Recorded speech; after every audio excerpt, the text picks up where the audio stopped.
그 지혜연대에서는 인간은 왜? 라는 콘텐츠를 가지고 다양하게 우리 인간들을 해부하며 생각하고 있습니다.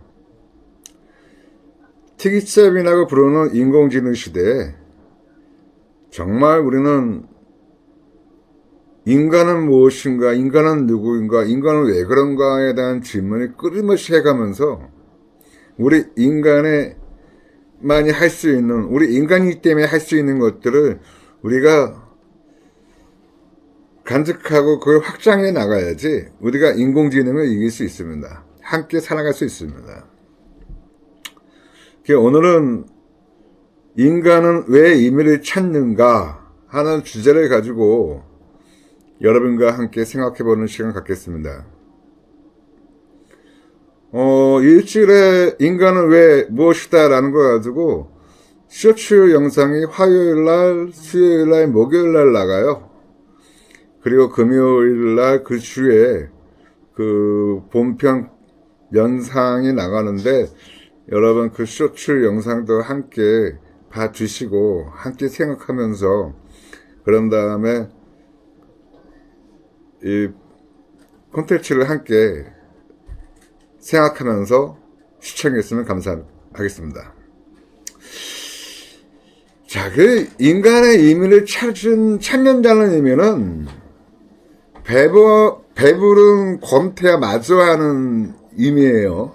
되보면 여러분들 이렇게 밤에 힙학할 때 또는 이렇게 내가 하는 일이 순조롭고 평화로울 때, 잘 풀릴 때, 오후에 이렇게 문득 찾아오는 공허함, 허무감, 그런 속에 이렇게 공허함과 허무감과 함께 어떤 질문들이 찾아오잖아요. 나는 무엇을 위해 이토록 애쓰며 사는가?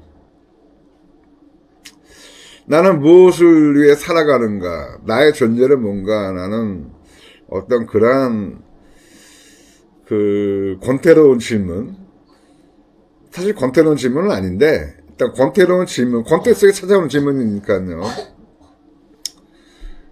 그러니까 배부른 사자는 잠이 들고 둥지를 튼 새는 안식을 들지만 우리 인간은 육체의 허기가 채워지면 그 순간부터 우리의 영혼은 갈증을 느끼기 시작합니다.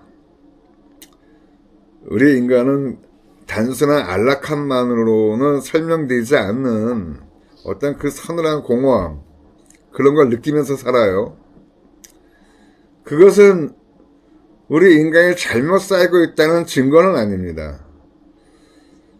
그 생존이라는 낮은 지표를 넘어 위미라는 높은 별을 바라보려는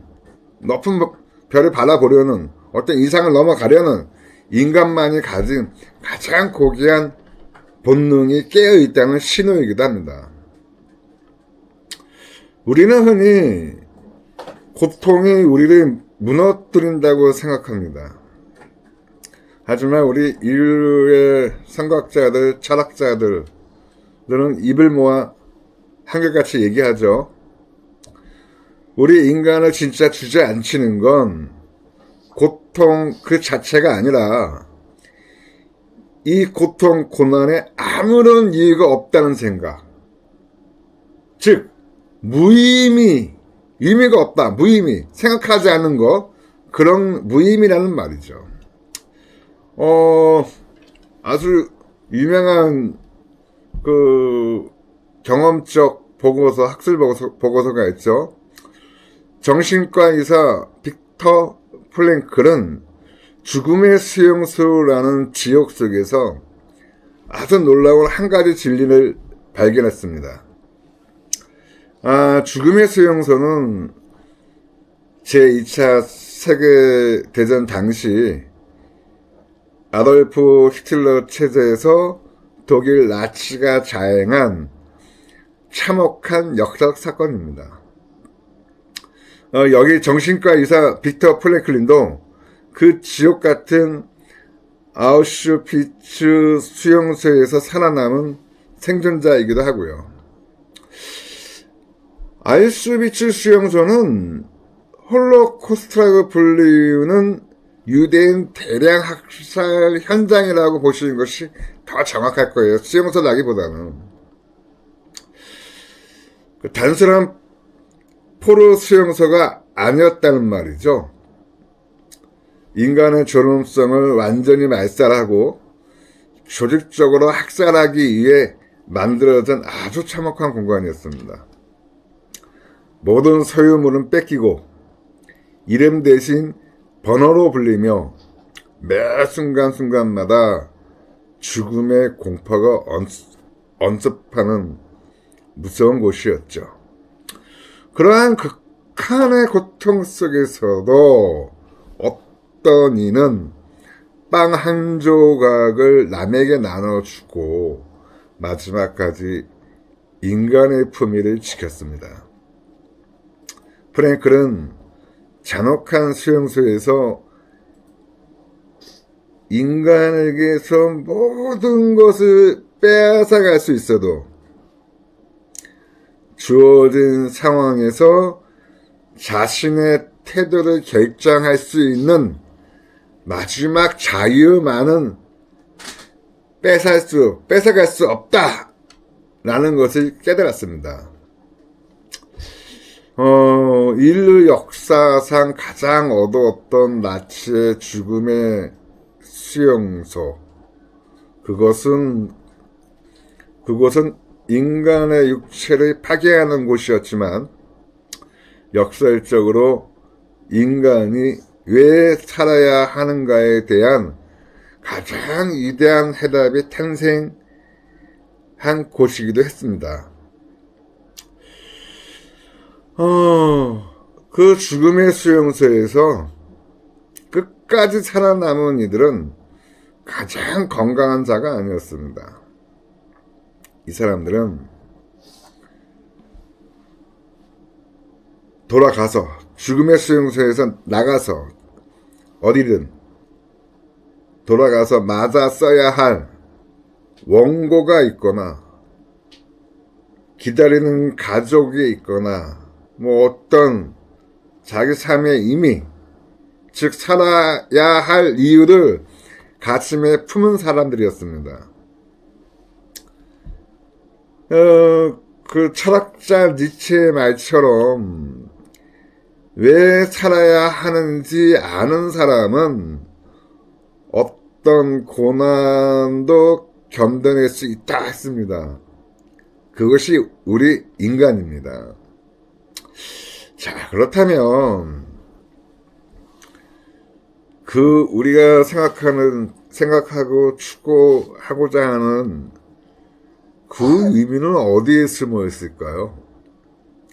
어디에 숨어 있길래 이렇게 배가 부르고 안락한 오후, 편안할 때 공허함과 허무감으로 찾아오는 걸까요?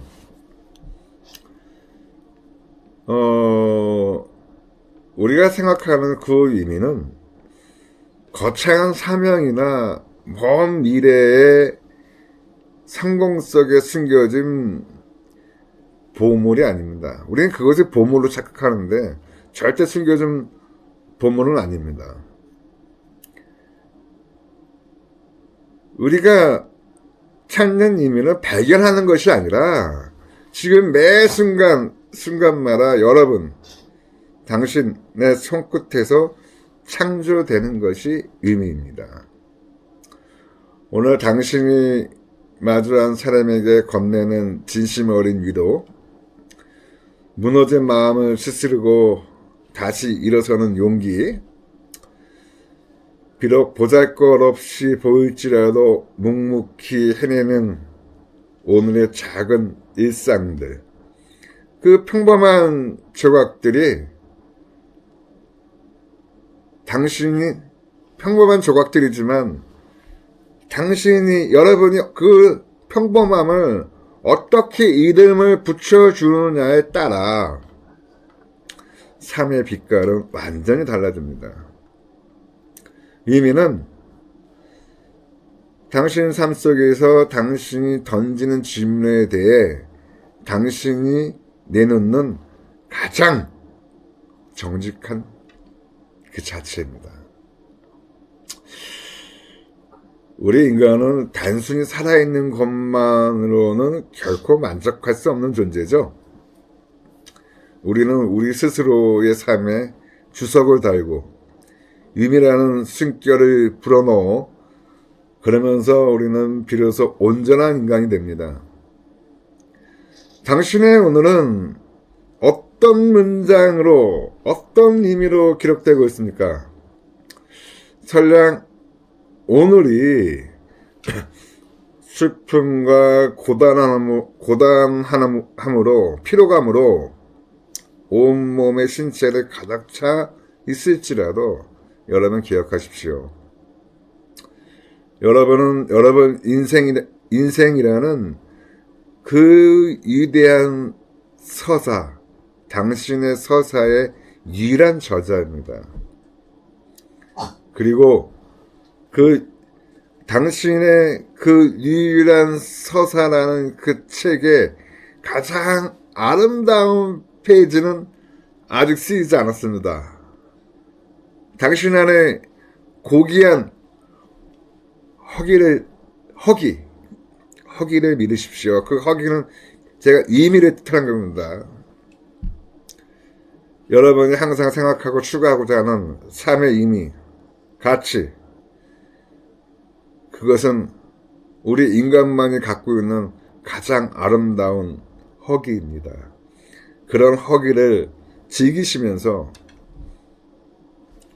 삶의 아름다움, 삶의 가치를 확장하면서 우리 인간의 존엄성을 스스로 몸에 배웠으면 좋겠습니다. 함께 생각하고 함께 사유하는 채널 지혜의 연대였습니다. 감사합니다. 우리 인간은 단순히 살아가기 위해 이 세상에 온 것이 아닙니다. 인간이 배부른 안락함 속에서도 끝내 허물을 느끼는 이유는 우리의 영혼이 생존 너머에 있는 별을 향해 있기 때문입니다. 때로는 인생이라는 파도가 너무 거세서 내가 왜 이 고통을 견뎌야 하는지 길을 잃을 때도 있습니다. 하지만 기억하십시오. 의미는 어딘가에 숨겨진 정답을 찾는 과정이 아니라 지금 이 순간 당신이 마주한 시련과 일상 속에서 당신이 직접 이름을 붙여주는 창조의 과정입니다. 당신은 당신이라는 책의 위대한 저자입니다. 설령 오늘 한 페이지가 눈물로 얼룩졌을지라도 그 눈물에 성장이라는 이름을 붙이는 순간 당신의 역사는 다시 쓰이기 시작합니다. 당신 안에 고귀한 갈증을 믿으십시오. 그 갈망이 당신을 진정한 인간으로 더 깊은 지혜로 인도할 것입니다. 함께 생각하고 함께 사유하는 채널 지혜의 연대였습니다. 여러분의 사유가 당신만의 빛나는 의미를 찾길 바랍니다. 구독과 좋아요로 이 지혜의 여정에 함께 해주십시오. 감사합니다.